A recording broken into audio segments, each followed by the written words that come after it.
Good evening, everyone. Hello and welcome to this, our third Advantage Leadership Masterclass featuring Shawanda Corbett, excuse me. As I said, this is our third masterclass. Advantage is a leadership program run by myself. My name is Helga Henry and my colleague Lara Ratnaraja. Advantage is designed to place the vantage point of deaf, neurodivergent and disabled creative practitioners at the heart of leadership.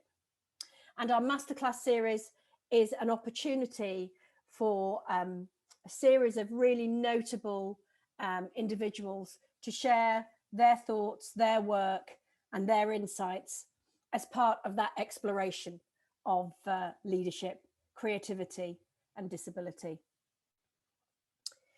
The entire programme, and it's been running since August of last year, is funded by Coventry City Council, and so our massive thanks to them as ever.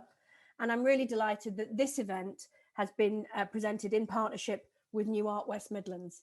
And I know that a lot of you will have found out about tonight through the New Art West Midlands network, and we're really grateful to them for their continued support of our work in this area.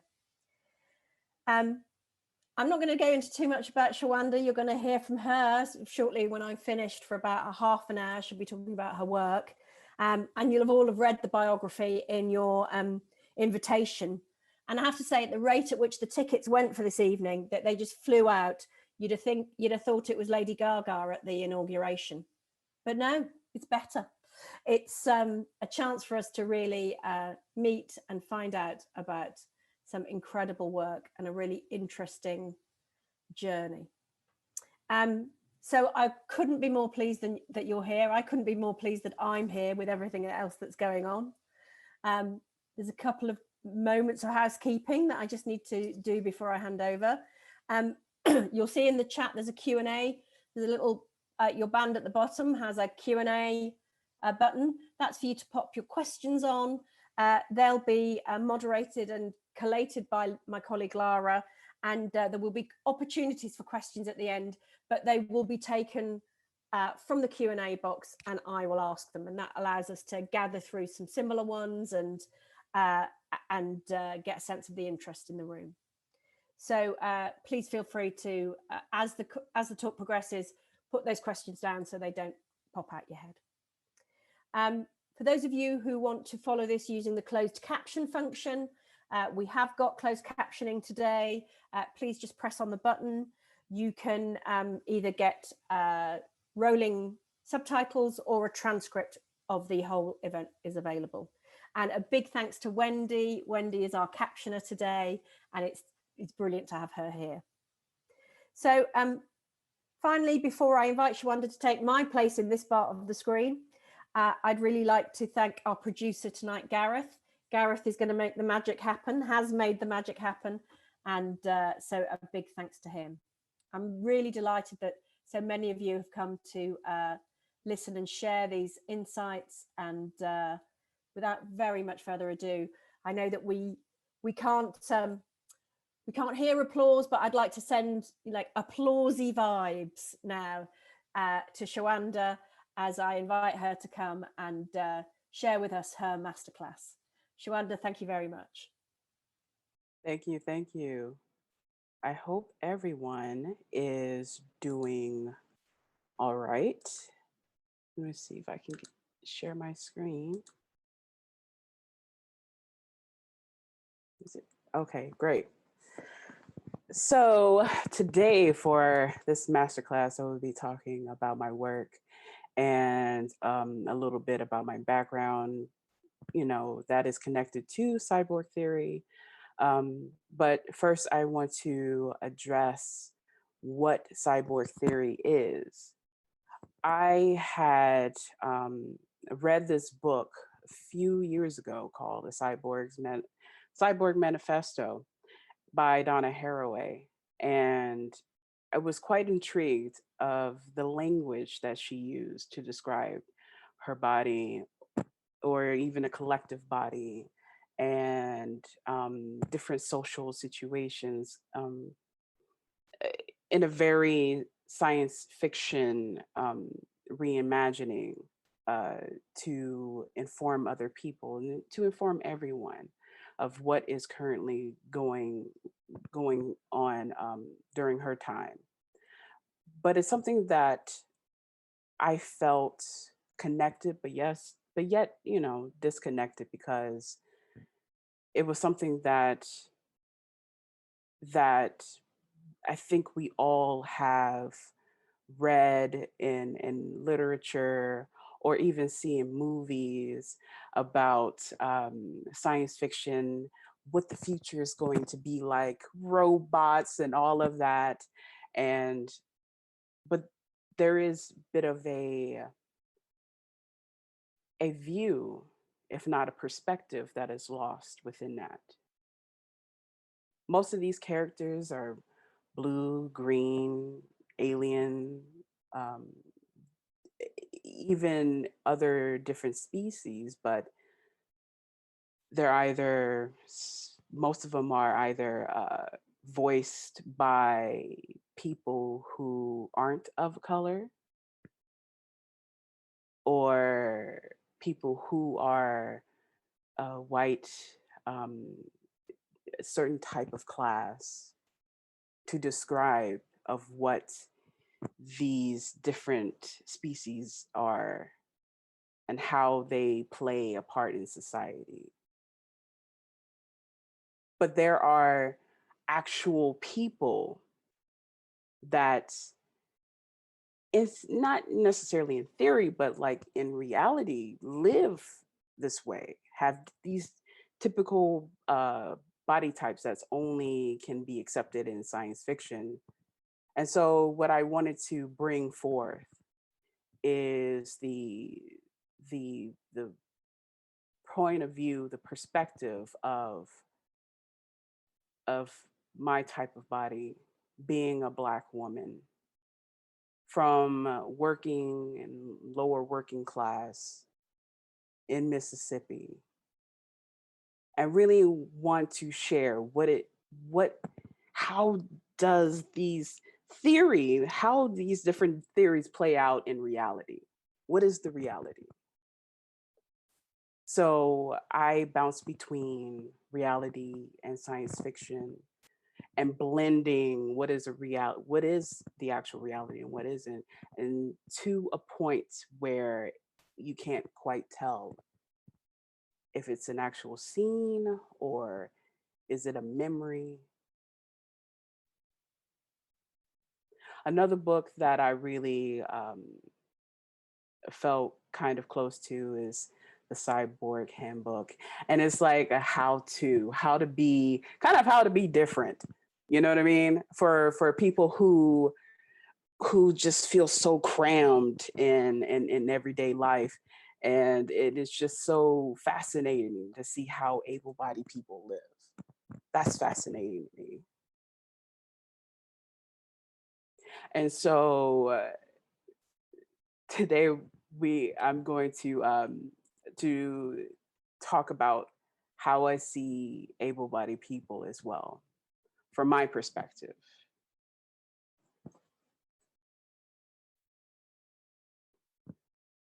The first performance that I did was back in 2018 for Deford X, and for their art festival called Evocation of Butte. Now, Evocation of Butte really came from my fascination with dance theater, and in particular, the Alvin Ailey dancers, that theater, and even his work, specifically Revolution. And again, it's an in reimagine of what is going on in the past, and the current past during that time. And so I wanted to visit that and share a story, because one thing that was missing in even in history, talked about history of slavery, and civil rights movement, and all of that is the missing of Black disabled bodies, in particular for women and everyone who identifies as woman. The men are typically used um, as musicians, as artists, and that's very much so well documented. But I wanted to focus on something that is quite important and something that's quite special. So this is a photograph of myself during the performance, um, and I'm reaching out. You know, everywhere else is like dark, and what is special and what you can't see in this photograph is that I am standing, dancing on a platform um, that is, you know, uh, just like about 2 feet tall, which is like kind of up to my chest level. Um, and that was built by Harriet Speed. And what I wanted to do was to perform for people, and the only way they can see it if they're sitting on the ground on the floor. And the purpose for that is because that's my height. That's how I see things. I think about looking up instead of looking down, and and I want them to really experience that. And that was the only way they can experience that, sitting. Space were quite dark, 2 spotlights, because I dance in the round. And the circle is a motif of mine in my body of work. The music I danced to was I've Been Buked by the Alvin Ailey Revolution. Revelation, I'm sorry. And it is choreographed by my brother, Albert Corbett. And that collaboration was very special to me because he is a trained dancer, professional dancer, but he also choreographs different works himself. And but he's very familiar with how I move. And the importance of dancing for me is I want to learn to dance, but I don't want to learn dance from someone who has a limited, imagination. My body moves in ways that able body is not typically allowed to move, can't move. So what was really interesting is seeing him mimic how my body is, how taxing it was on his. It's about sharing a perspective, connection. And that's what I wanted to give to the audience, a connection. We're all searching for something. We all need something. We all need to be something. We all want something. But what is that?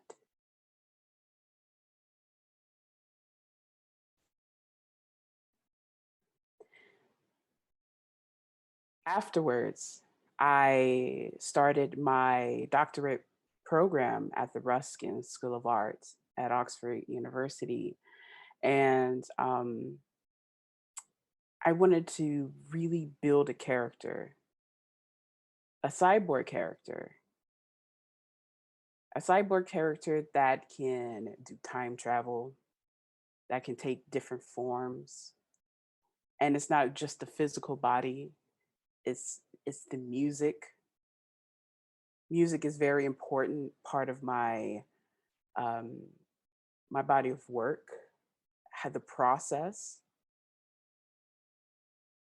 and the character that I chose and the name that I chose is Harvaza, which is Afrikaans for her being. But her gender is not, its gender is not necessarily addressed. Sexuality is not really addressed. It's very ambiguous. And I kind of like it that way. It keeps the the the the range of the and the depth of the character as open as possible. And I just wanted to see what I can do with Hadvasa.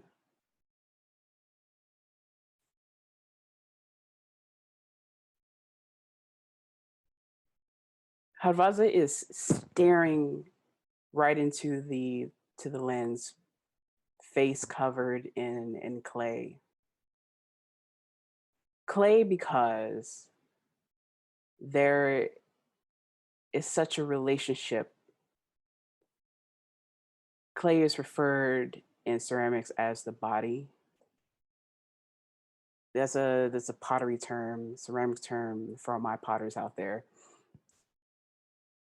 We talk about clay at within bodies. What type of body?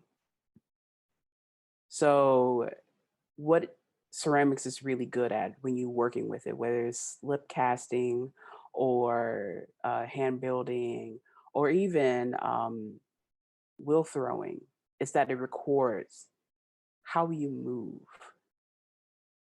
with the clay.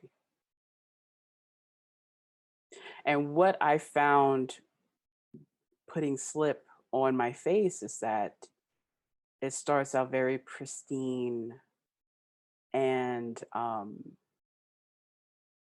and very flat. And what I wanted to do with that in dance is to record my facial expressions and how it develops over that time, and this is the result of that. Cracks. It's not as flat.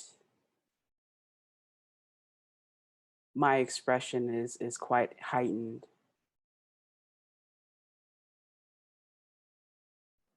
And its character came from a place of searching for something. What can performance do that clay cannot? And and that's what and that's how that came to be. For the Hadvaza performance, I collaborated with Andrea Andrea Fortier. She is a professional um, violinist, but she plays the viola, as you can see. And what I wanted to do, and we changed the way that she played a little bit by tuning down her viola to have a like a deeper, rich tone because it matches my voice. And the purpose of music and playing music in my performances is that it is a form of programming. We all know about AI, artificial intelligence, and and algorithms and programming, which is something that I actually really enjoy doing. Um, I wanted to know, what does that physically look like? Because it's something that you cannot hold. You can't really see if you turn the screens off. How can it be remembered? What does it look like? What does it feel like? So the music controls the character of Harvaza. And in this photo, she is playing a tune that is inspired by Rachmaninoff, which is one of my favorite composers. And the purpose of that is to really get to know each other, how I dance, how she plays. I can guess what type of note she was going to play, how high, how deep, just by the way she breathes. And that's the importance of improv, because I do a lot of improvisation in my work. And that is just to strip back of what we are taught as makers and as musicians, and to really connect on a very human um, level. And for this performance, the whole place was quite lit, lit red, and um, and red is not like about an emotion, but it is the one of the original colors of fertility, women, what it means to be a woman, and that is a thing as well. Is it male, female, or is it non-binary? So we performed this particular performance in different places at Modern Art Oxford, where there's like a crowd circling around me, because again, I work in the round. And I start off with, again, very blank face. Actually, this one, it was a lighter layer of clay, because the concrete was a little bit darker, so I could kind of get away with that. And long sleeves. And one thing that I want to point out is that when I do wear long sleeves in performance, I don't roll the other arm up, because I'm missing, was born without, legs in a left arm. So it's shown, but not really. All depends on how I move, how it's lit, you know. And then I do want to give a really nice quote, that a conversation that I had with Albert about dance, and he said, "You have to show people how human you are by doing something inhuman."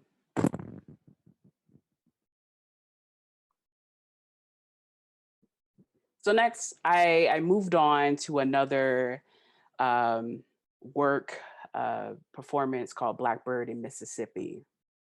And it was a really good um, project to work on um, at the Serpentine Gallery Pavilion. Um, and back in 2019, I believe. And what I wanted to do was to definitely bring people together. And one thing I noticed about the structure is it was really beautifully built by I just really nice architect. Look, I would try to pronounce his name, but I can't. And I wouldn't, I don't want to do that. But one thing that was very striking about the pavilion, when the architect was definitely talking about it, was he referred it as a symbolism to a black bird. And immediately the song um, by Paul McCartney, Blackbird singing in dead of night. I think that's how it goes. Um, but he was referring to the civil rights movement. And so immediately I wanted to take this character and travel back into Mississippi. And it was a bit of a statement of how not only how just they lived, how people lived back then, but how those things are passed on to, generations.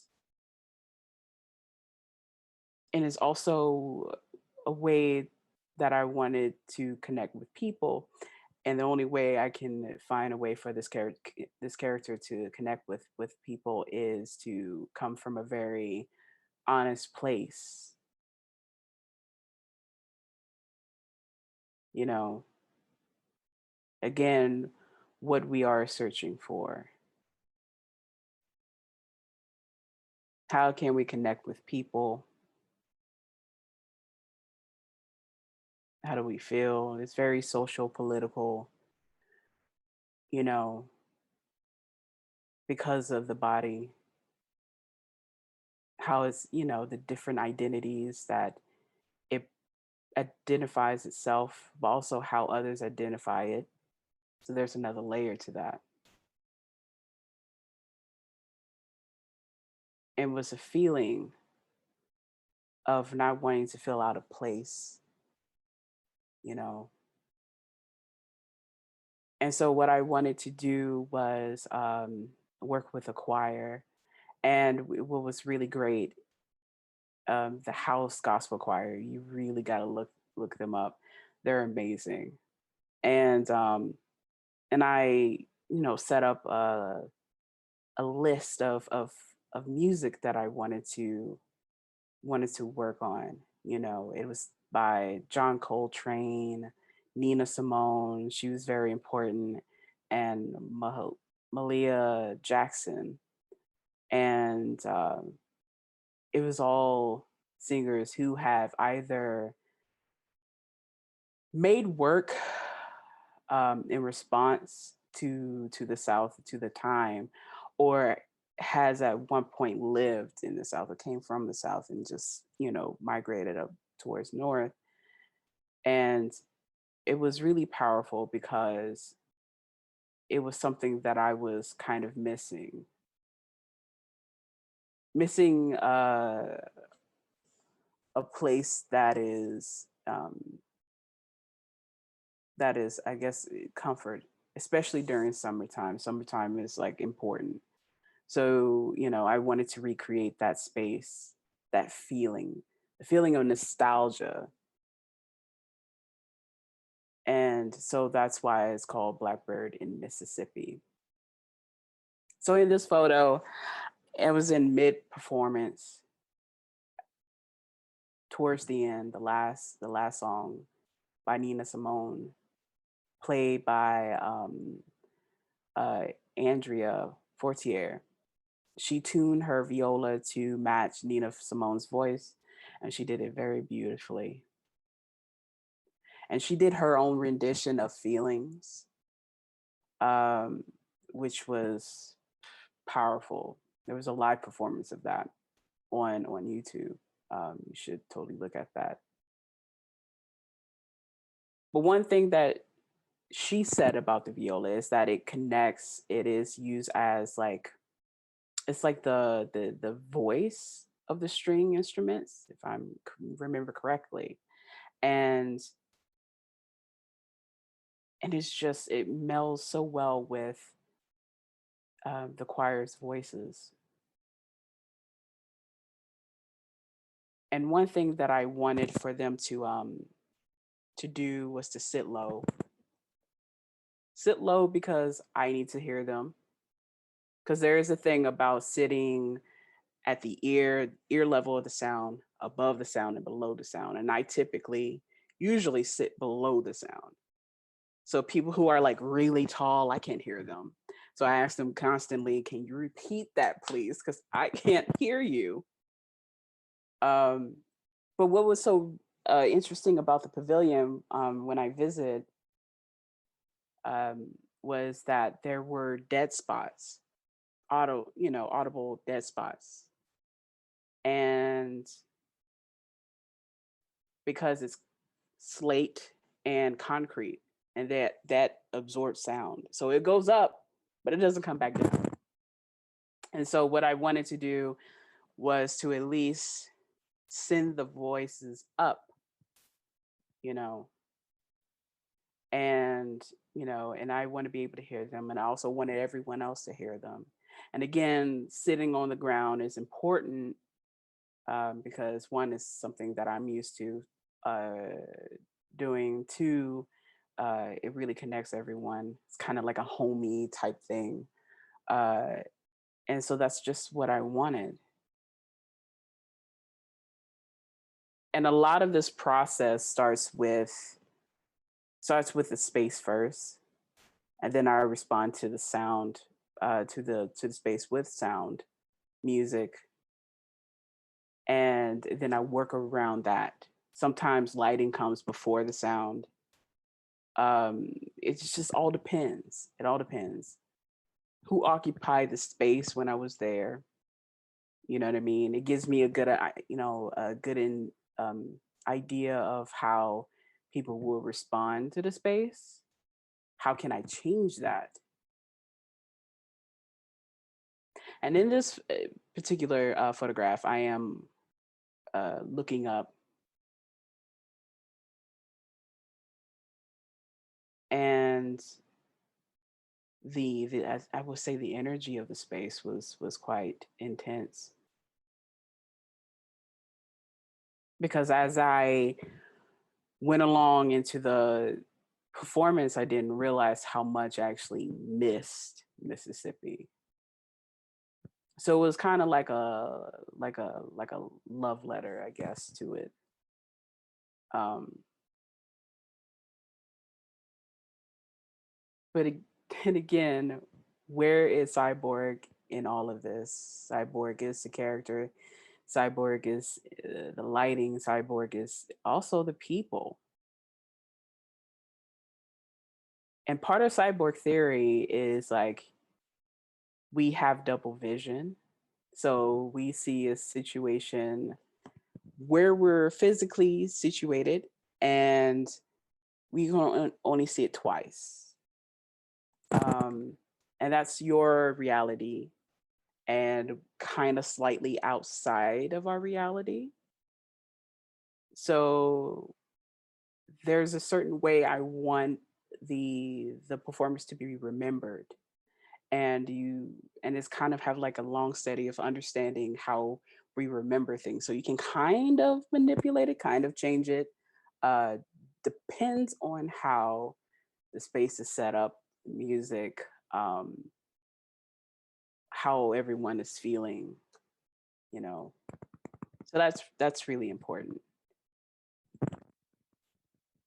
In this photograph, this space is, as you can see, we're under the pavilion, and the sun is setting.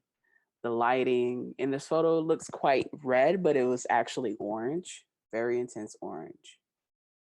And everyone is sitting around, and the violinist is standing in the middle, uh, opening the performance.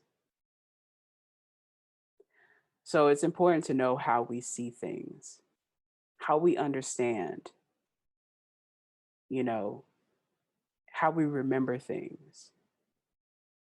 Because I've heard many different versions of what happened that night, but I know exactly what happened because I've written it down. I have a good record of it.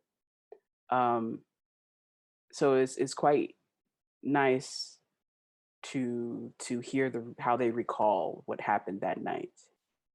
How do they feel? What do they see? You know, yeah, and just how we connected to each other afterwards.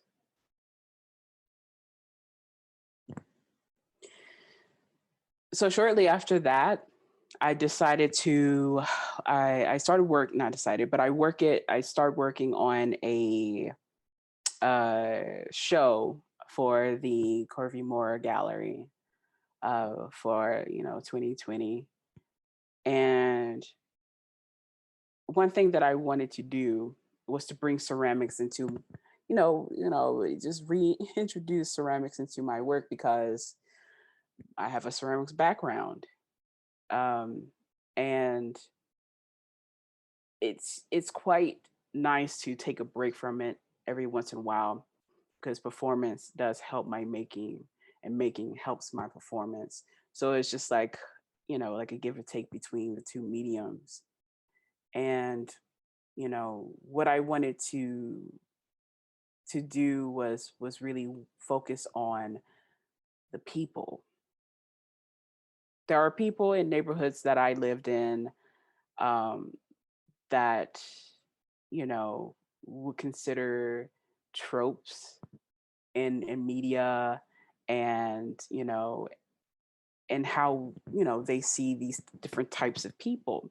But one thing that was for sure, that these types of people uh is in every neighborhood. So what I wanted to do was clump all these types of people that I've met together and focus on their personality. That's just the one thing that sticks out into my mind is their personality and how they interacted with each other and how I interacted with them. So it's like a memory of them, but also to give them a bit of a fairness, bit of grace to how I see them, you know. And one thing that I wanted to do was like make vessels. Um, so it starts off with an image, and then I improv. And the way I improv the images is with jazz. I love jazz, and I make so much better with jazz, music versus anything else, and because I'm easily distracted. So jazz helped me focus more on what I want to do, and it's all again all improv of how the images, you know what I mean, but really focusing on the people and then the vessel. So it's comes in pairs. So it's abstracted from the image and then it's abstracted again. And for the reason for that is that I think we're all multi-dimensional people. We're not one dimensional when we meet one another. We have so many different sides, a different range. Um, in our personality, and I think I wanted to bring that into my work because I was listening to a lot of I watched a lot of opera around that time. So and that was the purpose of opera, is to show the different, very exacerbated, but just like different range of the human emotion. So that's kind of what I wanted to do. And again, I wanted to have them sit low because, again, I make them close, if not to my height. And I wanted it to be grounded. And as you can see, there's like gathering of people around in this space.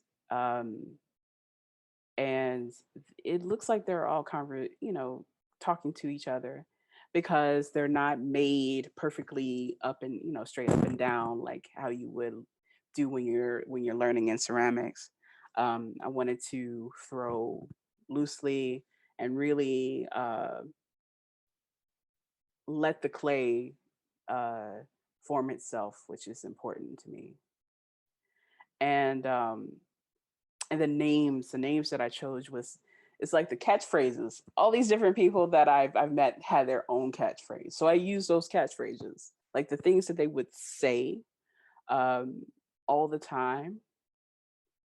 and which kind of was really a joy. But I wanted to elevate uh, these different bodies, black and brown bodies that I lived, and you know, and that was a nod to AI uh, system that supports all media platform, and how that is manipulated into a negative view. And I wanted to give it some positivity, some light, and yeah, and that worked really well. I quickly moved on to another body of work called The Black Saint and the Center Lady, which is inspired by Charles Mingus, jazz musician and composer, and his album is that it's called The Black Saint and the Center Lady, and it's about reimagining womanhood. What is that? And so what I wanted to focus on was really Black women, Black trans women, and and and their partners that I grew up with, that were quite nice, very lovely.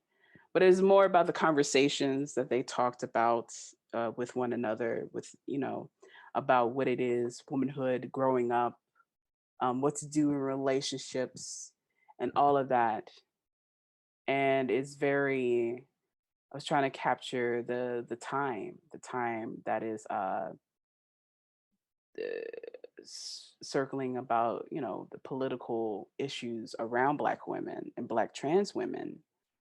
And so it's that love, that compassion, you know and so these are the three women that I wanted to shed light on. Lastly, um, I did a performance at the Now Gallery for Now Later events, called Breathe. And Breathe was developed back in 2000, the beginning of 2019, actually. Um, but I, wasn't able to show a performance. But something that really was quite overwhelming was the political uh,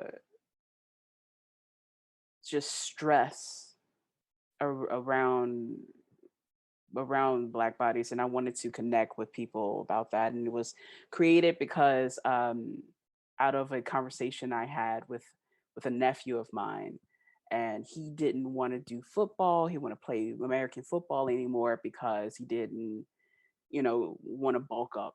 And that's the part of being part of that, is you have to bulk up to play, to be able to be hit or just be physically fit. And he didn't want to be seem threatening to the police. And it's a bit hard to listen to, but it was just something that I wanted to approach, wanted to talk about, wanted to do something about that, but also wanted to connect with everyone. How could we all understand the importance of that?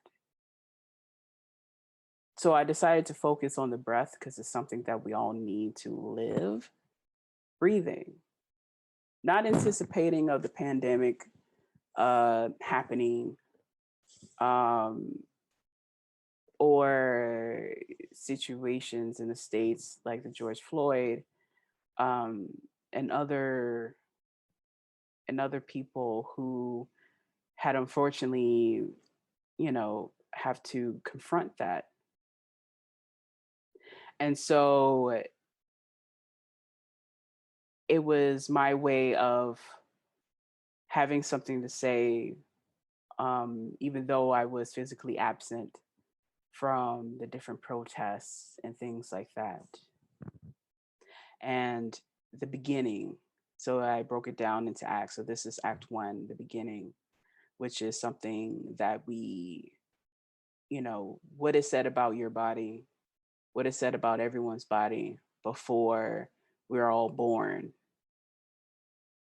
Because they're, we're not, um, we don't come with society. We're born into society. And so I wanted to really connect with that. Um, so in this photograph, we're sitting in a quite small space, and I decided to work with three musicians. They're all in a band together called Cat God. And we have Patrick on the keyboard. We have I we have like Catherine on the flutes, and her brother Robin J on the French horn and cornet. And so it is something that I wanted to work on. It's improv, but it's structured. It's a little bit more structured than I usually work in.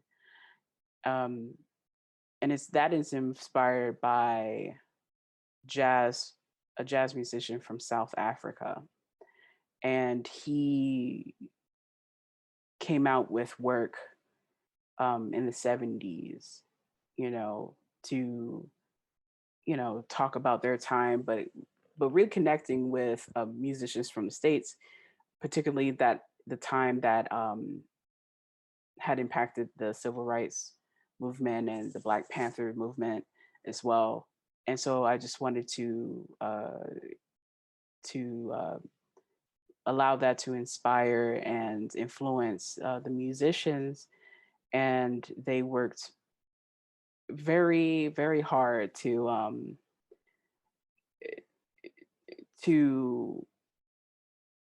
improvise something for me to dance that is light, but also with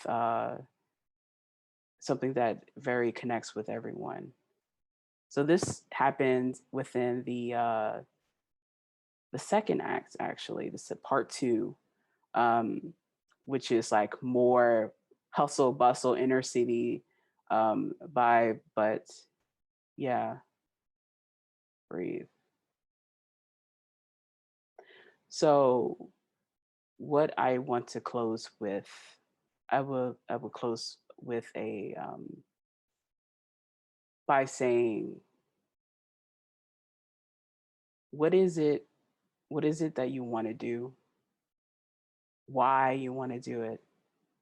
And it's important to have and understand your why has to be stronger, and if not more important, overpower what you're doing, because we all want to connect with people. We all want to interact with people. And especially with arts, is a very community driven sector. And so, whether, no matter what, whether it's a pandemic or any other things that are happening, you know, your passion for connecting with community should be a little bit stronger, you know, uh, given the circumstances. Thank you. Thanks so much, Shawanda. Again, we'll just have to imagine the wild applause that would have followed you with that in a real world scenario. So thank you so much.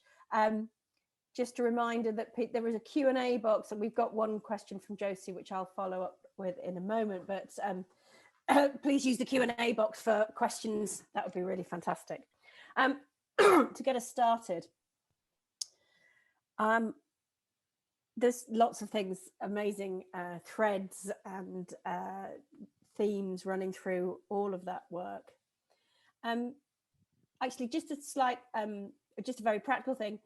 You originally did more ceramics than performance, Yeah. but a lot of what you talked about today was your performance work. do you see your practice more leaning towards that in the future, or is it just that's what it is at the minute, and ceramics might come back, or the drawings might take over? Is it what the theme dictates rather than right now I'm really going to go, I'm going for performance? Is it which leads, I guess? Yeah, well, I think throughout the entire process, whether it's performance or ceramics itself, I'm always making ceramic vessels continuously. Right. Always, yeah. But it's just what's being shown, So sometimes I use ceramics as sketches. They're very elaborate sketches, but I use it as sketches, yeah, for sure. Yeah. And clearly music, obviously you've got so many things. I shall be raiding my music streaming service to find out more about Cat God and the House Gospel Choir. I heard them in the trailer and they were just gorgeous. Are you constantly scanning for new music? Are people referring new music to you, or do you were saying that you at a certain point you were listening to quite a lot of opera, you referenced dance theatre, so is it stuff, have you got like your go-to favorites, your top 10 playlist? Is your my personal playlist stops about 1989. I barely listen to anything later than that, but from the 1430s to about 1987, that's the end of my list. But do you have your favorites, or are you in an environment where people are constantly giving you new music and you're responding to new music? No, I'm always listening to different music because I have such a wide interest. Because I grew up listening to classical music, blues, jazz, and all of that already. So I kind of keep up with that, and sometimes I do look for a particular type of music, musicians, and even musicians. I'm always pushing myself to listen to things I haven't even heard before. So yeah, but I rarely get suggestions from other people, and even when I do, I do listen to them. And then that takes me down to another deep wormhole dive. Yeah. Cool. And before I hand over, we've got a few questions now. I suppose there's a couple of things that you talk about quite presciently, your piece called Breath. And immediately when you start to talk about breath, I also go to things like jazz, particularly you mentioned Coltrane, how in a lot of those jazz recordings, you're hearing an improvisation around music, but you're also hearing an improvisation around breath. You're engaging in the physical act of, the embodiment of the music through breath. And so, which then influences the ceramics. There seems to be a sort of almost like for me, there's always like a through line there. And I just wondered if that, I'm not suggesting it was intentional, but it really, those things seem to me very connected. And are they connected at all in your mind? Yeah, they're very connected. One thing that I decided to connect those both things, or not just if everything, is because of the Greek pottery. Now, if you look at the images and you think that it's just Greek mythology, but no, they're actual performances. They're recordings of performances or live performances. So that's how they keep record of their theater, is on ceramics. Right. And then the other one for me was your neighborhood garden, which I love the idea of people's catchphrases, and we have that. But a garden, you plant plants in soil. Soil is just clay, isn't it? Clay is just soil, and more, it's a particular type of soil, but it's just, and then again, this thing that you are building something out of something growing somewhere, which normally grows in a medium, and that again, that all of those connections for me were really strong. And I've got one more, and then I will pass over. And then your three women.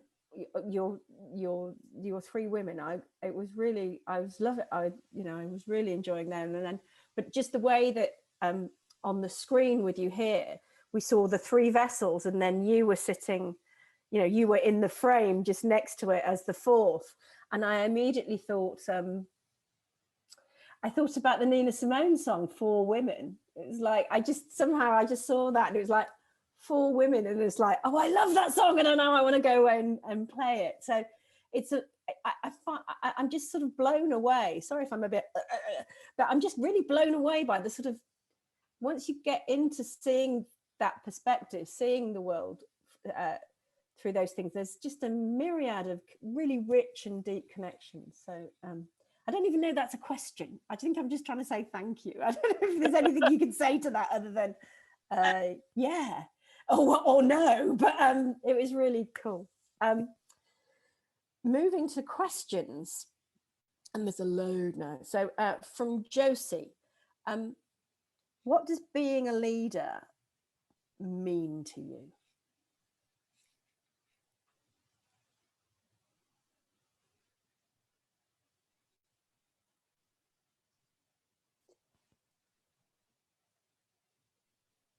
Being a leader is being able to really be yourself and to live the life you want to live. And when you think about leaders, we think about like political leaders, humanitarian leaders, and those are great and those are important. However,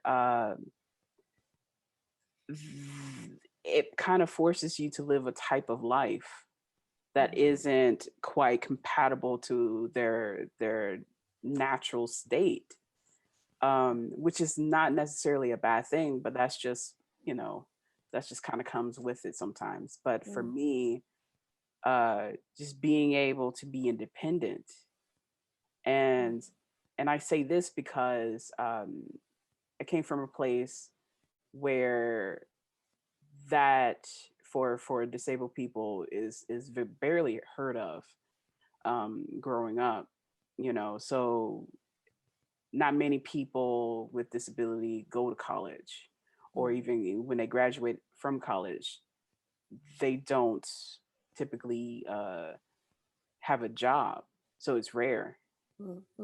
And because you're relying on the government for like healthcare, because we have to pay for it.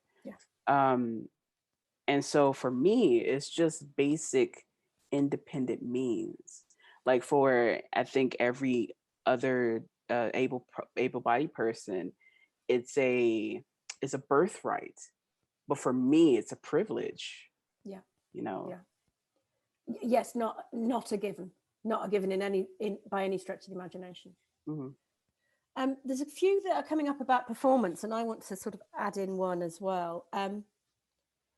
Jacob wanted to know how you went about organizing the exhibitions and performances. I don't quite know what his angle is there.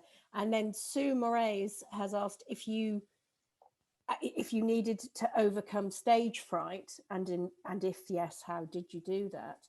And I guess I just wanted to ask, I noticed that Blackbird in Mississippi was 25 minutes long, and also just how physically demanding is that on you as a performer? And given that some of that was improvised, was it always going to be that long, or was part of it just being in that particular moment of performance that just meant that, you had the energy and the energy to continue on?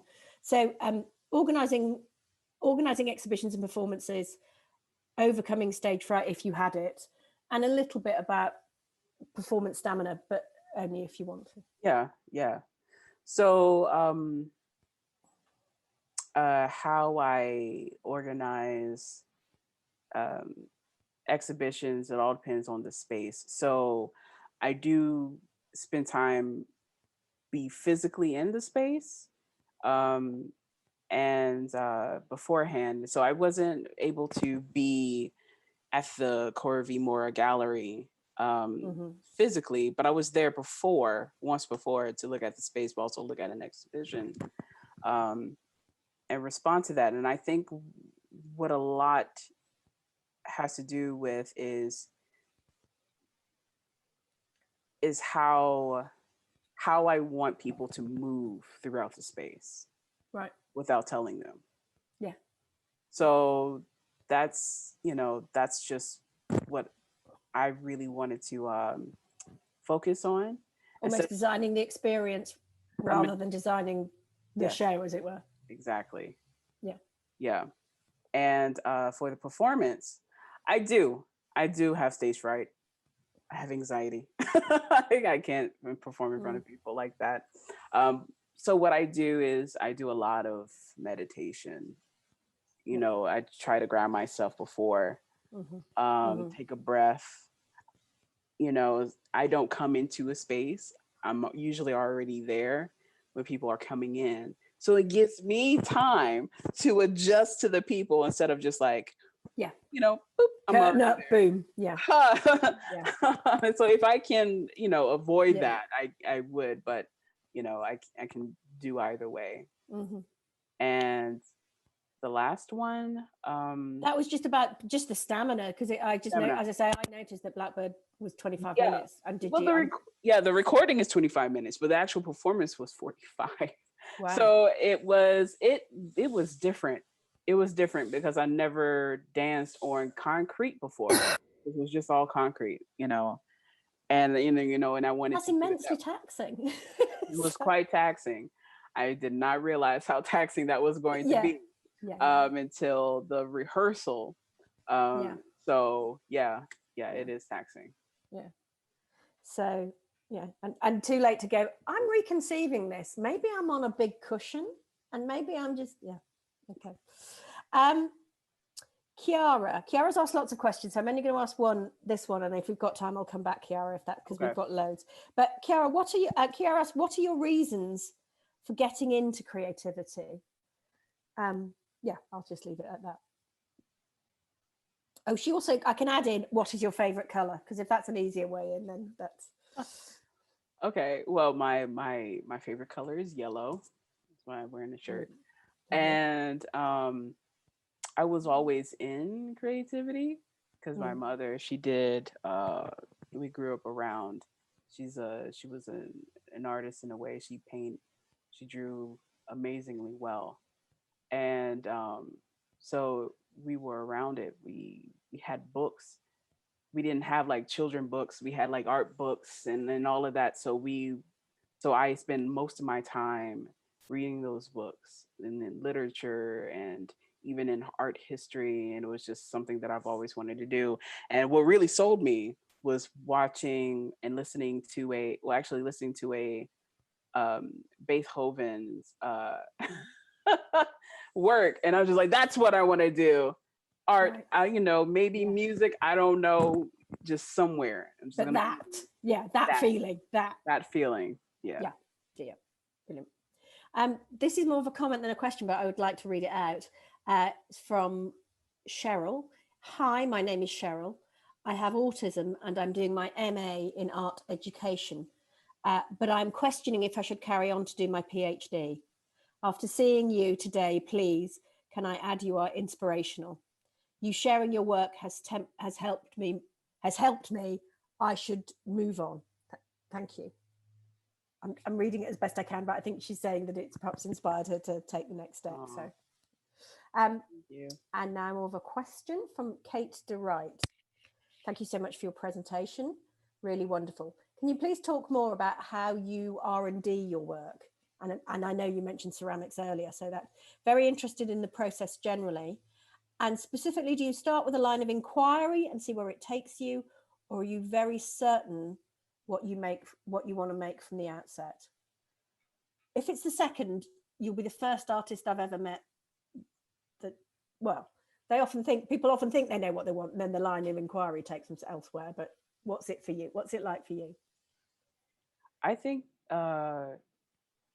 because I pay attention to that presently what people would need. Like I'm at the place where I can actually guess what people need in a show, exhibition, or even a performance, and then I make a decision right then and there, and then I go with it. Right. But I don't change it. I don't change it. No. And then in terms of R&D, then, So once you've kind of got an idea, the R&D is in service to the original, to the original idea and how you're going to create that. Yeah. Mm-hmm. Cool. Jazz Morton, and Jazz, shout out to Jazz. Hello, she's one of the people on our leadership program, Advantage. Would you make work to attempt to change society, e.g., like Nina Simone in the civil rights movement, or is it a more personal thing? Well, I think my work very much serves the people. I don't make work for myself, like I use personal experiences to better connect with people, sure. But the process is for me. The outcome is for everyone else. Mm-hmm. So right, yeah. I don't know if it, I don't have the intention of changing the world or spaces, but I guess at the very bare minimum, have I connected with someone, and I work from there. Yeah. And also putting your perspective out in the world, and as you were saying that like you mentioned earlier that part of what you were doing was talking about how you see able-bodied people from your perspective.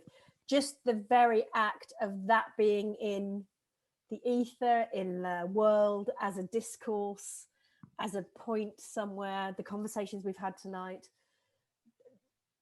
they don't change society, but they change individuals, and individuals make up society. So I guess there's something happens when people authentically speak their truth, I think, or express their truth. Mm-hmm. Sorry, that's not for me to answer the question, but okay. Where are we going to? Sue Moraes, what did you do? What did you do to find so many collaborations? So I guess how you're finding people how people are, where is it about the environment you're in at Ruskin or in the galleries? I guess how do people come into your life? Well, it all depends. For the Serpentine, it was I came in contact with a choir through the Serpentine because they've done work for them before. And the musician Andrea, she was studying at the Ruskin, and we collaborated then. And the three musicians I knew, Robin, the French horn player, I knew him, and then I was introduced to his sister and her partner. So it's really just kind of organic. Yeah, it's very organic. Yeah. And those have been musicians, and sorry, this was a follow-on from Friction Arts. It's actually Sandra. Hi, Sandra.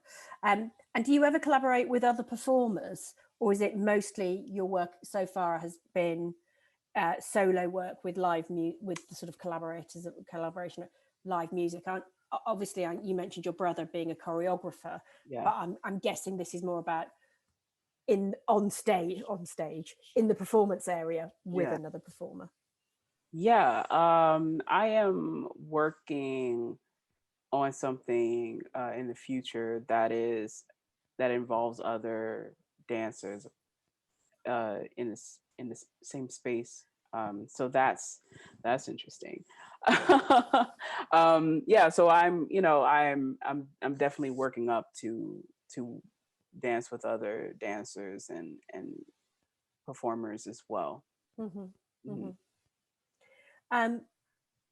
Iris Burtz says, I love the idea that you use ceramics as sketching. Would you say your idea is processed through those different forms of creating? Yes. Yes. Yes. Thank you, Iris. She would. Deirdre Figueiredo. Lovely to have you here, Deirdre, as well. So she's asking us, AI is largely being designed by young white men and is leading to new forms of marginalization, injustice, and inequality, selecting out people of color and women. So, and I think that was pretty clear as well from what you said at the beginning. Mm-hmm. How can your creative interrogation and leadership through AI counter this? I'm wondering if actually the answer's in the question, but what is your take on that? I think is to constantly put forward my perspective actively, and which is something that I really admire in different writers like Octavia E. Butler, Toni Morrison. They both had put forth different narratives of Black protagonists without acknowledging the system that is created against them to succeed. Mm-hmm. And something I don't want to announce myself. I'm already here, so let's get to the actual work. Is that approach? So, you know, because AI is very, you know, is very problematic. It is just the system itself, because it's designed and it is, you know, created by people, and because they have subconscious, you know, a prejudice, and because it's algorithms, and they're not going to always catch that to correct it, because they can correct themselves. I like to put that in there, but yeah. So yeah, it's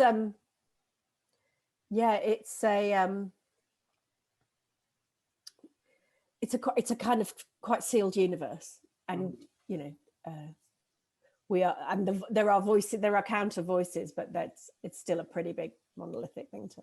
I think just time for two more questions there. My penultimate question is from Sherry Edgar. Is your aim to educate viewers of historical aspects using musical and performance elements? And do you think, as I see your work, is that it's not what you cannot do, it's about being able? I also see the vase as your mobile device. I don't quite understand the last bit of it, but I think let's just take the first half of the question first. Is it your aim to educate viewers of historical aspects using, by, you know, evoking those musical and performance elements? And that the emphasis when we look at your work is about what you're able to do and not what you're not able to do. I'm slightly paraphrasing, but I think I've got the gist of that question correct. See if I can answer this. I mean, I guess in some ways, because it's my perspective, and I think within anyone's perspective, there is some level of informing. You know, there's always going to be some level of informing, because not everybody lives or sees or thinks the same as you and I. So yeah, there's a bit of a educational, if not a lot of educational element to it. And for the second part, I'm not entirely understanding. No, I'm sorry, I can't. Perhaps if Sherry wants to go back and re-clarify, and if this time we'll come back. And I said I was two more, but I'm going to do one from Jane and one from Corey, and then we'll probably, if there's time for Sherry to come back and clarify, we will.